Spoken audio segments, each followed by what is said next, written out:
Hello everyone, welcome back. I am Be Better Gamer. Welcome to my Virtual Pro Wrestling 2 Let's Play series. This is episode number 6.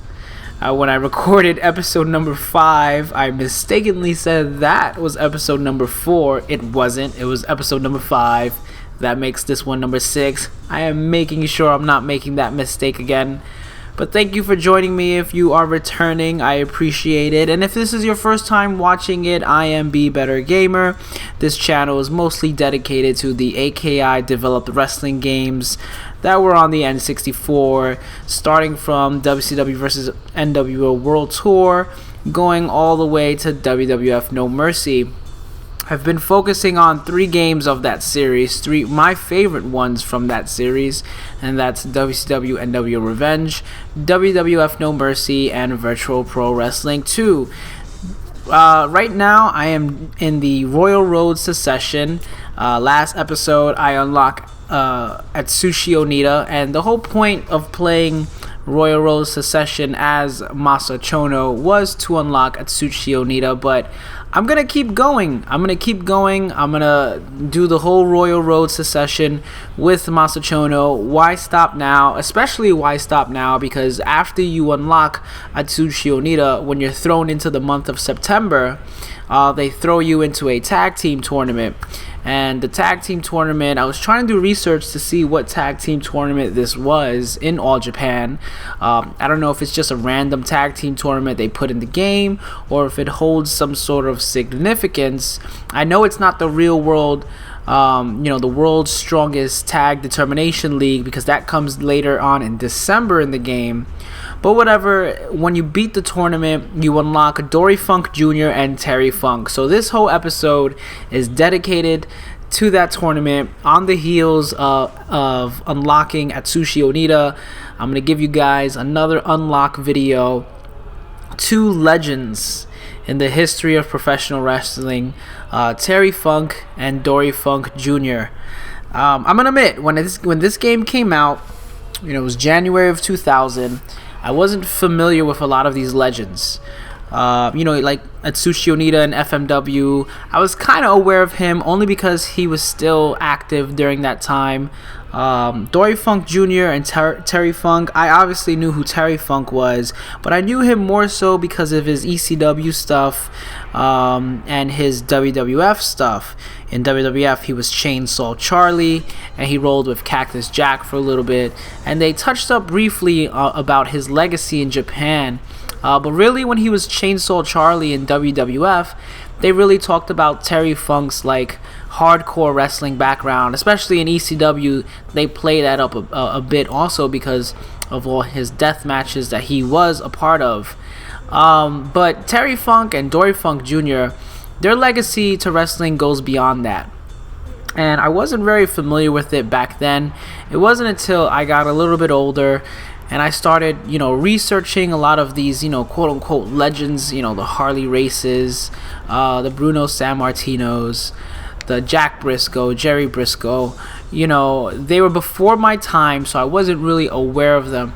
And Dory Funk Jr. and Terry Funk, I really began to appreciate what they did, pre-ECW. Well, Dory Funk Jr. was just a complete unknown to me. I had no idea that Terry Funk had a brother. How sad is that?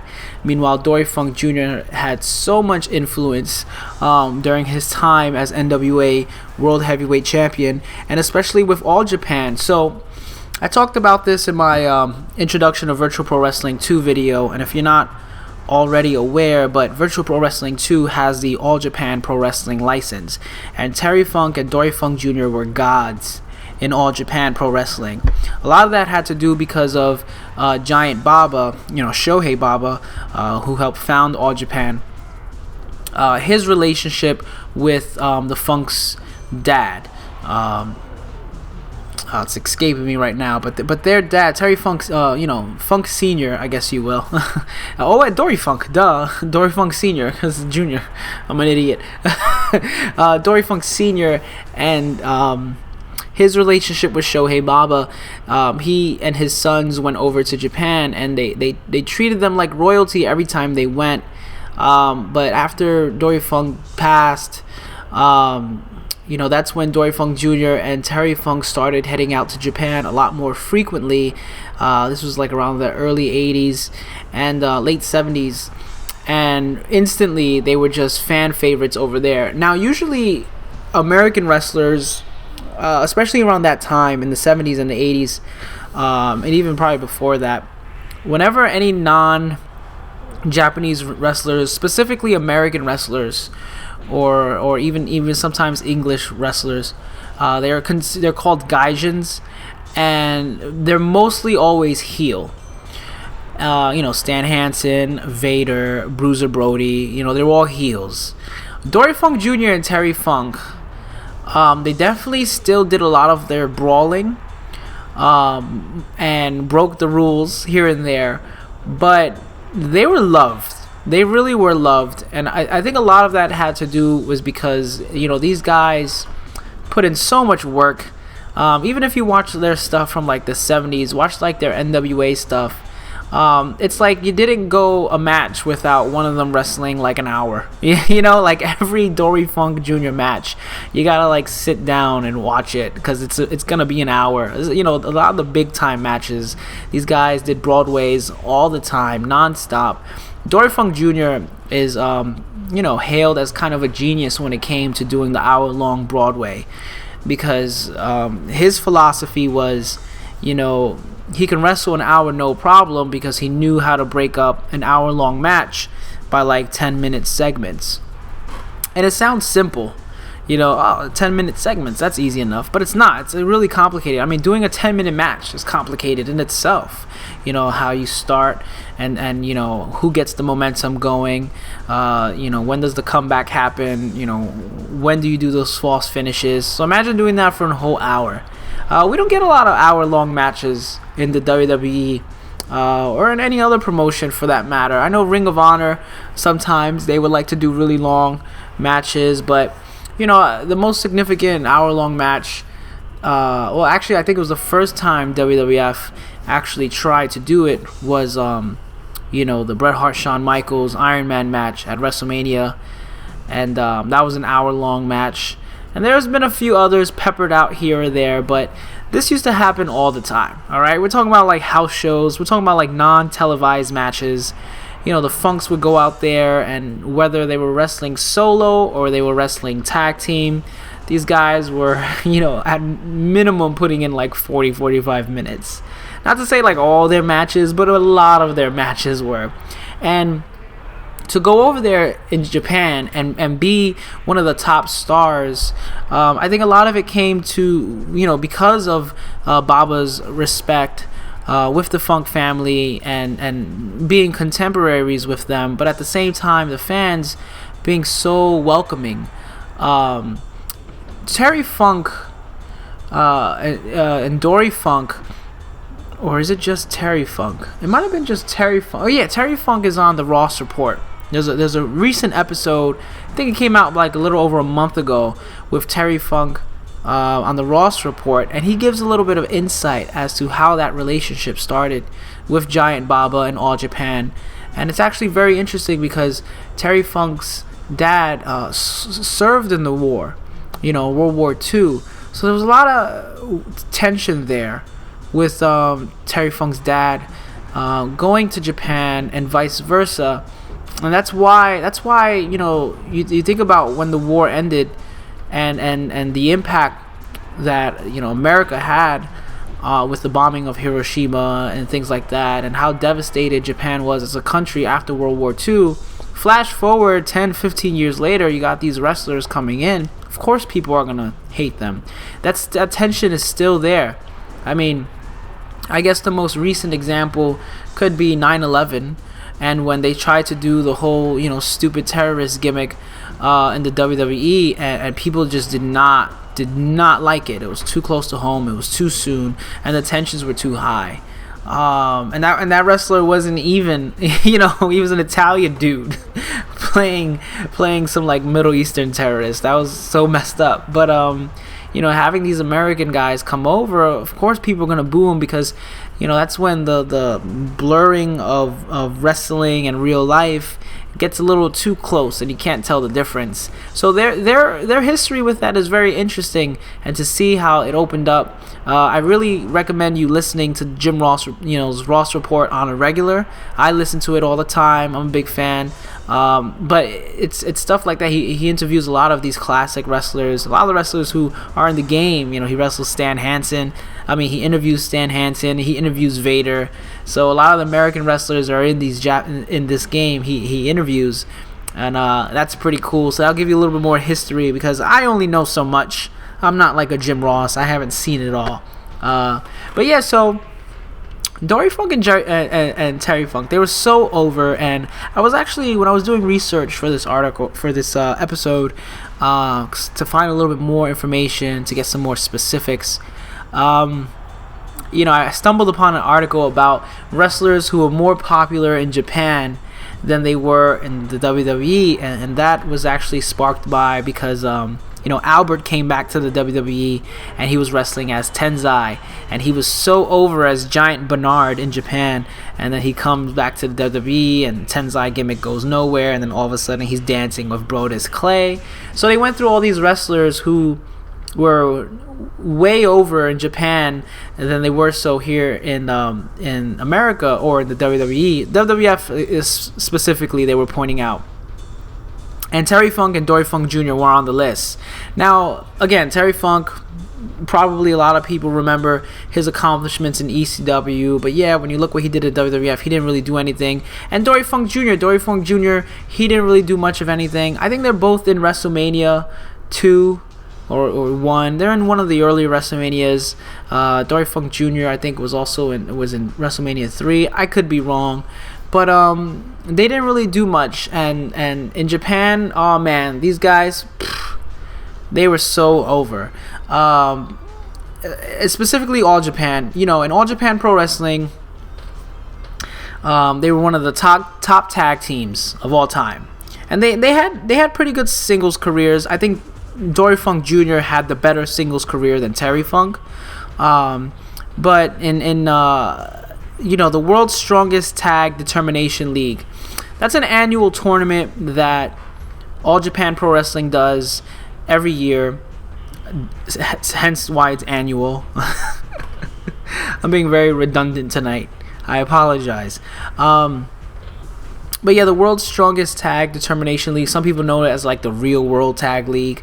But it's in the game. I'll be coming up to it soon. That'll be really cool. And then when you do it in this game, I believe you unlock Terry Gordy and Steve Williams, which is interesting because the first tournament was held in December of '77, and it was called the Open Tag League. And then after that, they changed the name to the World's Strongest Tag Determination League. And they called it a league because a league is essentially a round robin. It's not like a single elimination tournament like this tournament is that I'm doing right now with Tenzan and Chono. And again, I don't know what this tournament is supposed to represent, but the very first one was held in December of '77, and Terry Funk and Dory Funk Jr. Won that first tournament. So that was a really big deal. It was basically to decide who was the world's strongest tag team, and they gave it to the Funk Brothers. That's how over they were. The very first tournament for All Japan, this Japanese organization founded by Giant Baba, and then they give it to these two gaijins, and they were dominant for like all their years from the late '70s to the early '80s. They were dominant as a tag team. I believe in '78 they came in second. And then they would win again in '79, and then they would win again in '82. So they won the World's Strongest Tag Determination League 3 times while they were on All Japan. And the other times they didn't win it, they were high ranking. They were either 2 or 3. Dory Funk Jr. had some success as a singles wrestler, holding the NWA International Heavyweight Championship 2 times. That's one of the titles that got unified into the Triple Crown. I believe I talked about that in my Introduction to Virtual Pro Wrestling episode, but as a refresher, you had these like 3 titles scattered about. They ended up being unified. The NWA International Heavyweight Championship, Dory Funk got it when it was returned to All Japan Pro Wrestling. So right away, the title was put onto Dory Funk Jr. after winning a tournament, and he won the tournament in sort of a funky way. He was supposed to face Bruiser Brody, and I probably talked about this in my episode where I unlocked the Bruiser Brody. But Brody had to, back out of the finals due to injury. So Dory Funk, they just gave him the title, and then they had him fight Terry Funk as a title defense. So Dory Funk would eventually lose the title to Brody later on that year in October, beat him for it in November, and then lose it to him again in April of 1982. But it's all good because they would get their revenge on Brody when they would beat them in the finals of the World's Strongest Tag League at the end of 82. So that was a big feud, Stan Hansen and Bruiser Brody against the Funks in Japan, and they ate it up.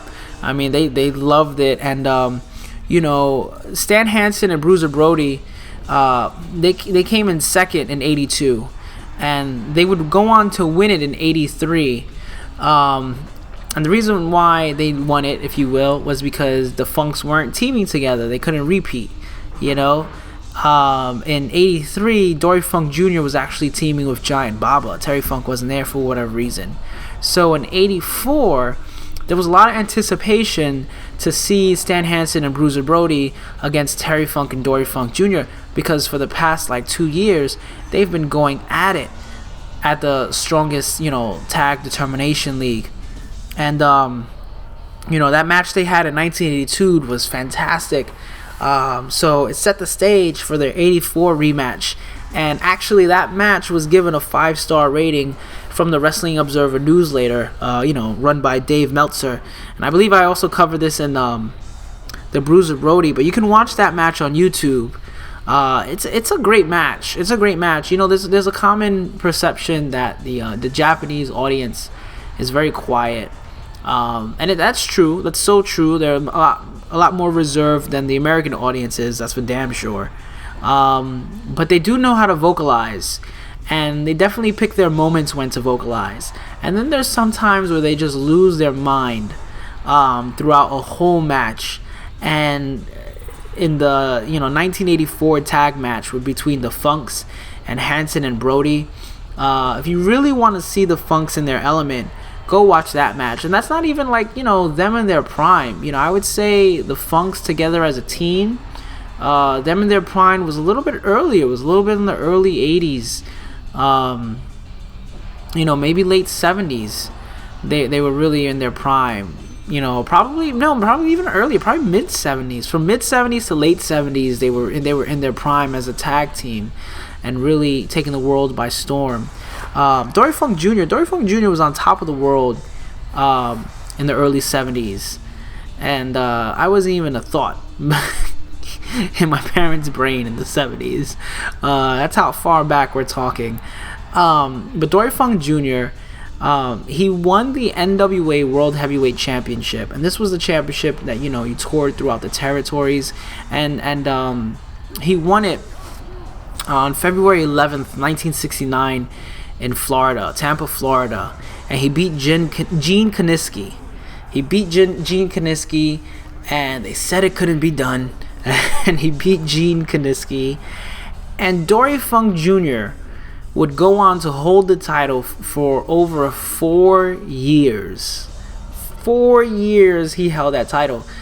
1,563 days. So it's 4 years and 2 months he held the title. And he would lose it. Eventually he would lose it to Harley Race on May 24th, 1973. Now Harley Race held the title 7 times. Okay, when all was said and done, Harley Race held the title for 7 times. Dory Funk's reign as champion is the 4th longest reign in the history of the NWA Championship. So to put that in perspective, let's look at the top 3 guys. Before Dory Funk. Dory Funk only held it once.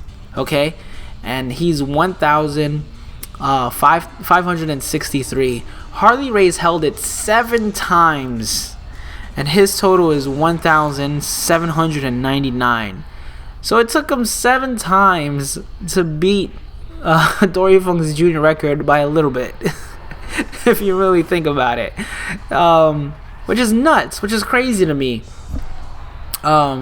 Ric Flair, he's the number 2 for the longest total combined length. Held the NWA title for 9 times, and he has, a total combined record of 3,103 days. 9 times, okay? 9 times to double Dory Funk's 1 reign. And then Lou Thesz, same deal. Lou Thesz 3 times over 3,749 days. That's equally as impressive. But damn, man, if it's kind of like the whole Macho Man thing. I talked about it when I did my Macho Man Let's Play in WCW NWO Revenge. Macho Man is known for his 2 title reigns in WWF. The Intercontinental title and the World title. But he only held the IC title once and the World title twice. But both times he held it for so long that it became so memorable. People, when they talk about the IC title, they always mention Macho Man, but he only held it for about a year. And the same thing with the World title. When they talk about great world champions, they mention Macho Man, but his first title reign was a year, and his second title reign was like maybe half a year. So yeah, it's just it's impressive, man. You wouldn't see that these days. Not by a long shot. I mean, they have trouble keeping the title on guys for more than a year before they start hot potatoing it. Man, imagine if like someone held a title in the WWE right now for 4 years. They would have to be one of the greatest people ever. Just like how do you not walk away from that being heralded as one of the greatest wrestlers of all time? And that's why Dory Funk Jr. is in that conversation. That's why Terry Funk is in that conversation. I mean, Terry Funk was no slouch. He held the NWA Heavyweight Championship for 424 days. He actually defeated Jack Briscoe, who I believe defeated Harley Race for the title. And Jack Briscoe, he lost it to... Jack Briscoe lost to Terry Funk. Terry Funk would lose it eventually. He would lose the title also to Harley Race. So Harley Race is kind of like the Funk's, the Funk killer. Was it Sakuraba is the Gracie killer. So Harley Race is the Funk killer. He's beaten both the Funks for the title. And there was a lot of controversy too when Harley Race beat Dory Funk for the title, because apparently Dory Funk had sustained an injury from like a tractor trailer crash or something like that. So he wrestled the match hurt, and he wrestles for an hour, and he's supposed to be hurt. He's supposed to be not in the ring, not wrestling, and he goes and he wrestles like this hour-long match with Harley Race, and Harley Race beats him, ending his 4-year-long reign, and people lose their mind.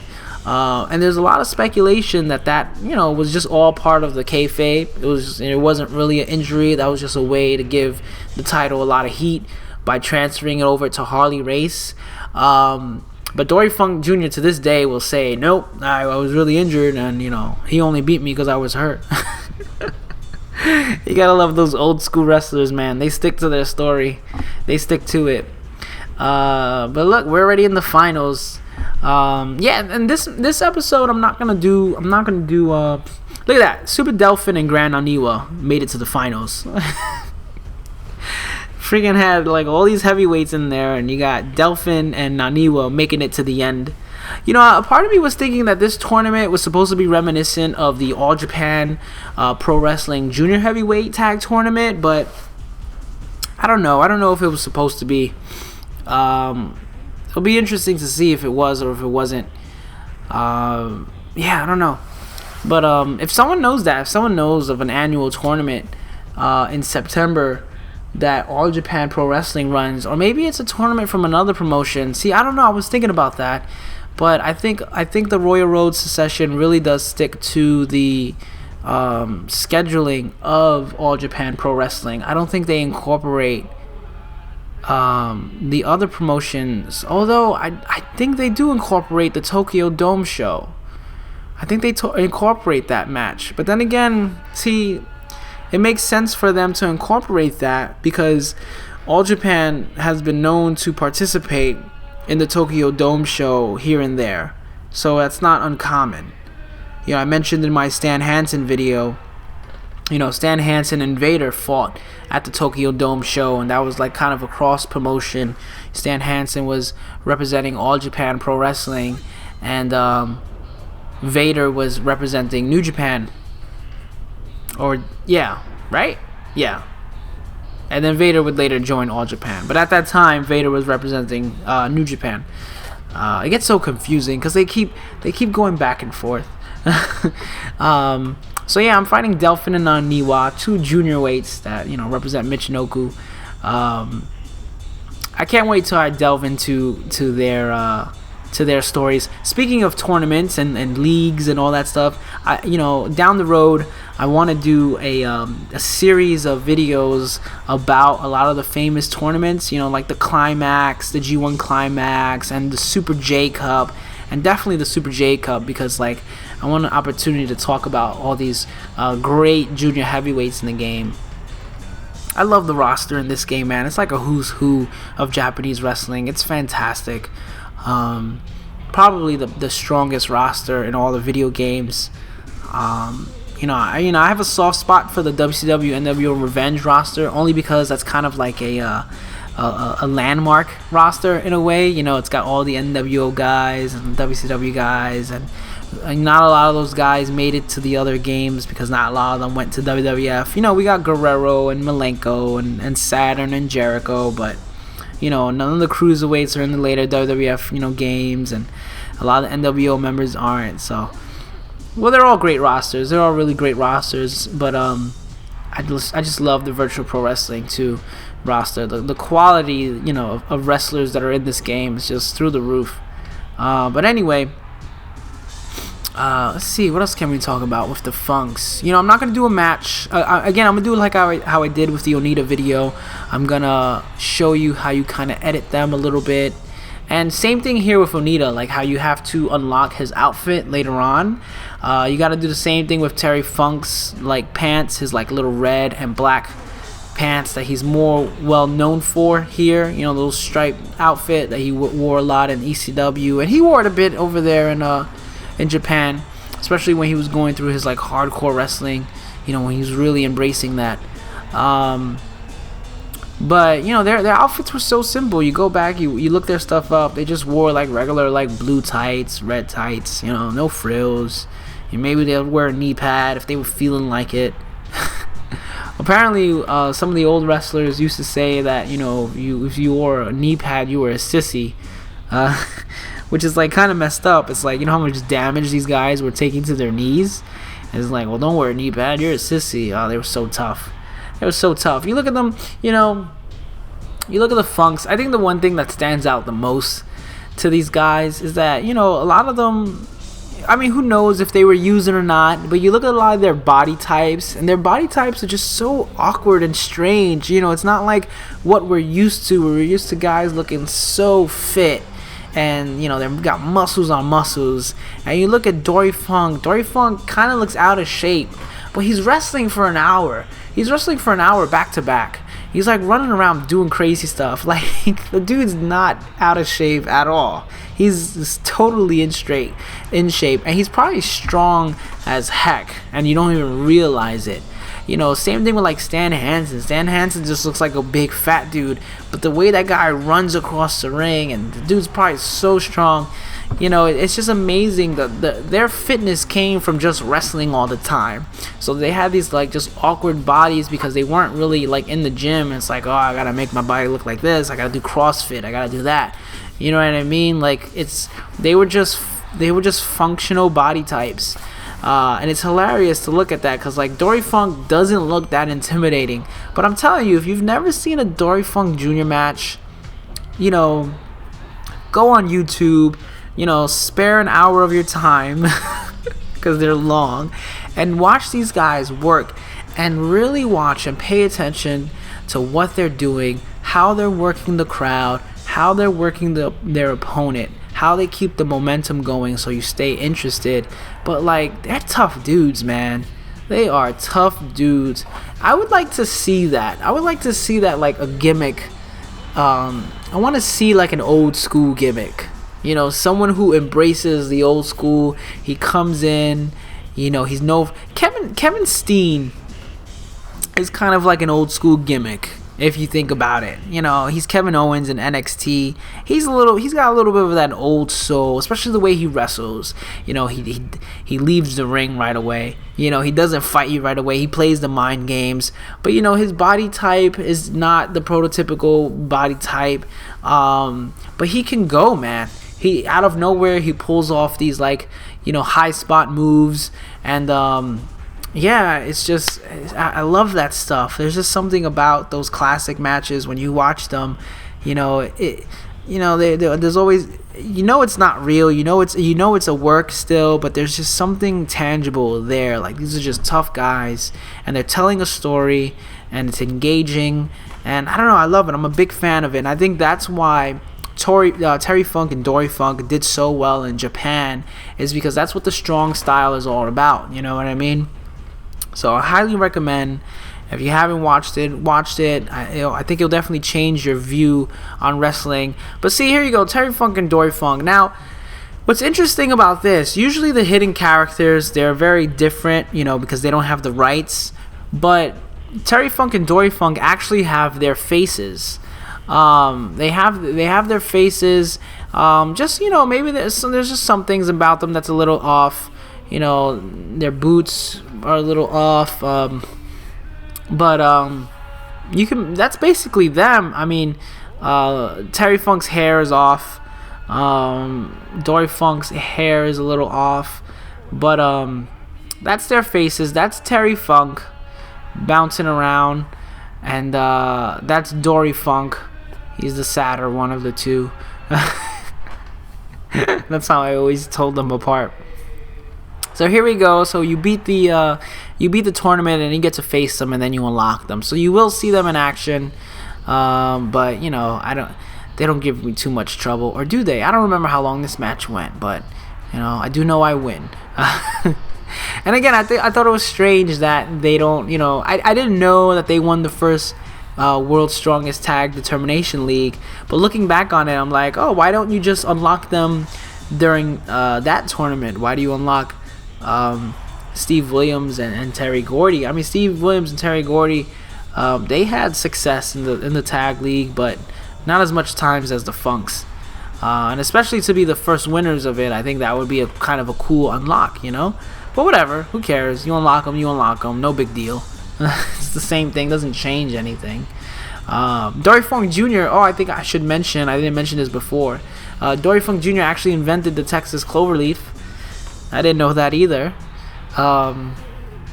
Texas Cloverleaf was the signature move for Dean Malenko, one of my favorite wrestlers of all time, who's not in the Hall of Fame yet. He should be in the WWE Hall of Fame soon, I hope. Terry Funk and Dory Funk were inducted in the Hall of Fame back in 2009. So yeah, I mean, if you got the WWE Network, I mean, there's no shortage of Terry Funk stuff in WCW, ECW. Dory Funk stuff is a little bit harder to find. You know, there's some early like MSG matches with the Funks, wrestling just random stuff. So you can see a little bit of early Dory Funk. But you want to watch the real stuff, watch his NWA title defenses in Japan. Oh, that's another thing too I should mention. I forgot to mention that.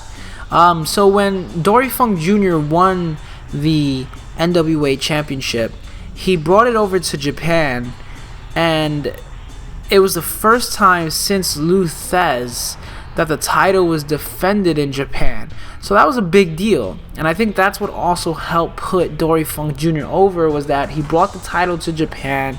They reestablished their relationship over there, and you know, the NWA was a big deal for Japanese wrestling.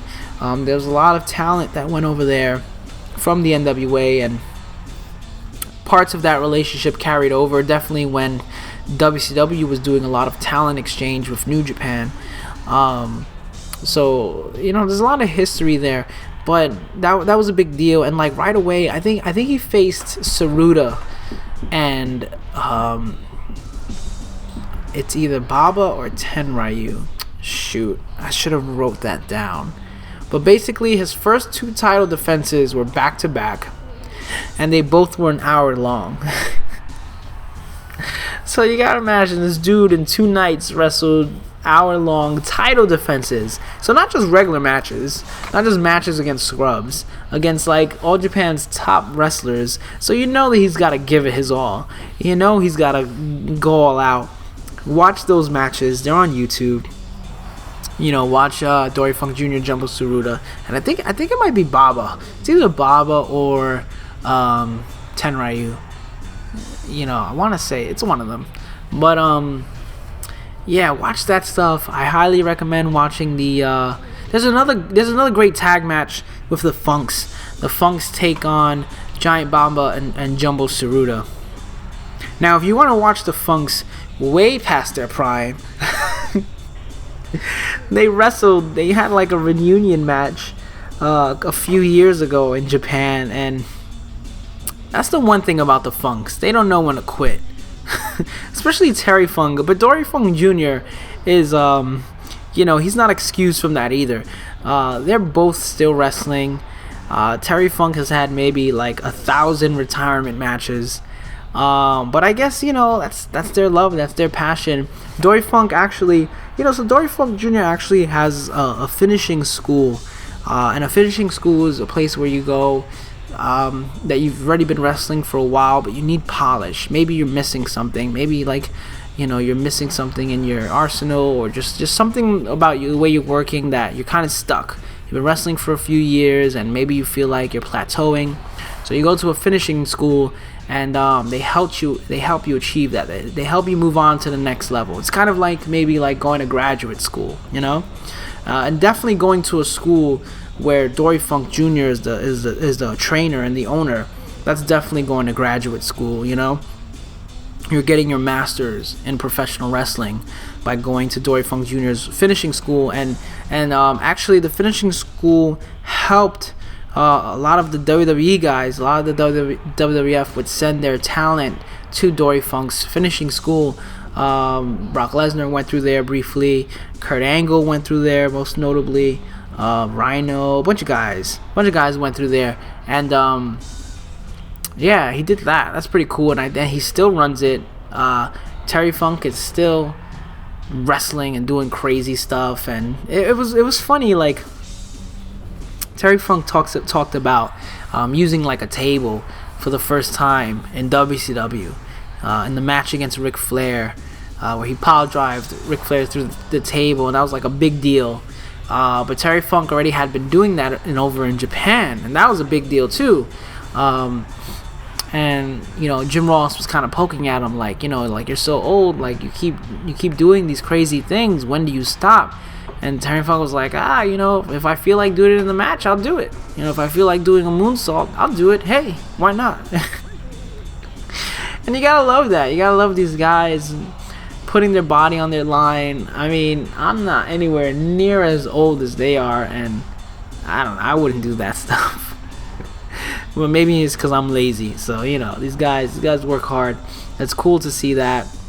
It's cool to see how much the business has changed, you know.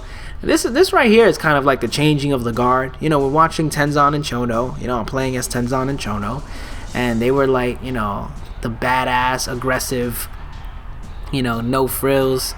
But if you think about it, you think about the moves they were doing and the stuff they were doing.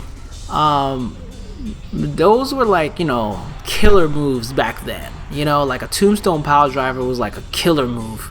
We did not do a Tombstone pile driver because that killed a guy. You know, I think that was at one point, one of the territories, they actually banned pile drivers. Like, you could not do pile drivers because, you know, realistically, if you think about it, if you really try to power drive someone, right?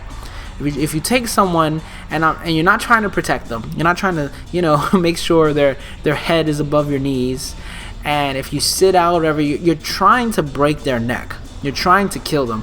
And that's why, you know, sometimes the accidents do occur. You know, most notably Stone Cold. Stone Cold had his neck broken from a pile driver that went wrong. Who knows how many jobbers Scott Steiner broke their necks with his pile driver. But Masahiro Chono had his neck broken from a pile driver. I think even by Austin. I think Austin might have did it. Someone did it to him. But those were crazy moves you just did not do unless you really wanted to get heat, because the audience would see that and the audience would be like, oh my god, this guy is trying to kill this other wrestler. He's literally trying to break his neck. I mean, when Jerry Lawler did that pile driver to Andy Kaufman, and Andy Kaufman wore a neck brace for like a whole year, and really worked that, angle. Tenzan did pile drivers like crazy, like the Tombstone Tenzan driver, or the Tenzan Tombstone driver, something like that. I'm terrible at remembering names. But his pile driver, the cradle pile driver, the sit out pile driver, and then sometimes guys would kick out, and it's like, that you didn't do that back then. You didn't do that during the Funk's time. If you got pile drived, you laid on the ground, you got taken to the hospital, and that's how wrestling is today. I mean, we all know it's a work, and it's definitely evolved, but that's become the challenge of telling a story in the ring, because it's like, when do you draw the line? When do you say this move is a knockout move, and when this guy does it, but when someone else does it, it's not a knockout move? Or, in this occasion, it is a finishing move, but in this occasion, it's not a finishing move. It gets hard. It gets harder and harder, because we all know, the business has been exposed, and everyone, it's now become a thing where you're trying to top the other guy. And Tenzan and Chono, man, they were doing stuff, that running Yakuza kick, just the running straight Yakuza kick, and all the submissions. Now we think about MMA, a lot of the submission holds that Chono was doing, you see that done in MMA, and those are like guaranteed tap outs. Meanwhile, when Chono is doing them, he'll have the guy in the hold for like 3 or 4 minutes. So it's interesting. It's interesting to see when you watch a lot of these classic matches, like with the Funks, you get to see how far we've come in wrestling. So that's another reason why I highly recommend that, because if you really want to learn about the history of the business, I highly recommend you go watch that. So here we go. Here's Dory Funk Jr. I'm going through his pre-existing tights. Or is this Terry Funk? This is Terry Funk. I'm sorry. This is Terry Funk, and gonna edit, do the T Funk. I do the abbreviation, because I'm a little OCD, and you can't fit everyone's name in the full name. Like, I probably could fit Terry Funk, but just because I can't fit Mitsuharu Misawa, it's like, okay, well, what do I put? I don't want to put Mitsuharu, because and then it just looks weird, because when you do a tournament like I just did, you'll just have their first name, and I don't know, that just looks weird to me. So I put the abbreviation so you just have an idea who they are. I put T Funk, and again, there are also some exceptions to that rule. You can't really abbreviate Dr. Wagner Jr. because that's already an abbreviation. Well, that's actually 2 abbreviations. That's an abbreviation in the beginning and abbreviation in the end. So you run into that issue. That's the only thing I don't like about this game, is for some reason, well, not for some reason, I mean, I know why they did it, is because you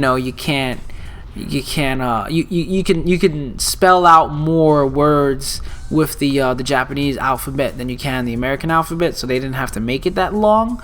But I feel like they could have let you make it as long as you wanted, because or at least put enough space to compensate if you wanted to spell whoever had the longest name, if you wanted to spell his name out, because if they knew that you could change it, then maybe they would have anticipated some, non-Japanese, players would get their hands on it. Whatever, it's 15 years ago. I'm over it.